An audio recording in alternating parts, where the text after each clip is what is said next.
WPRI12.com. Now, we're working new details on the disturbing results of a new report on the safety of women in Rhode Island. The study found that domestic abusers here are rarely required to turn in their firearms, even when federal law prohibits them from having them. And as Eyewitness News reporter Shantae Lance explains, the research is raising eyebrows.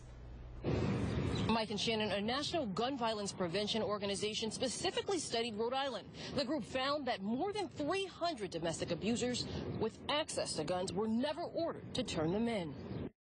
Domestic violence prevention advocates say an average of 3,000 Rhode Island victims take out restraining orders their abusers each year.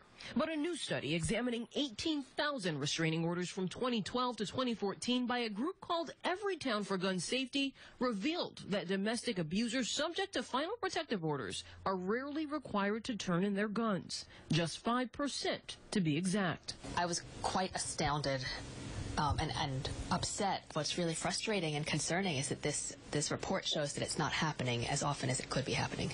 Under federal law, abusers cannot buy or have a gun during the time of their restraining order, but the state does not require them to turn them in. Rhode Island Coalition Against Domestic Violence Executive Director Deborah DeBear says this loophole puts victims at risk. I mean, it's incredibly scary to think that for many victims, they're going back to their community or to their home, and they're still going to be living with fear that the abuser has access to firearms.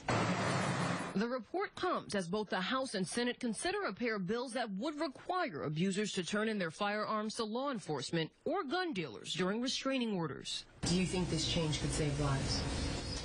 Absolutely. And I think if it saves just one life, that's worth enacting.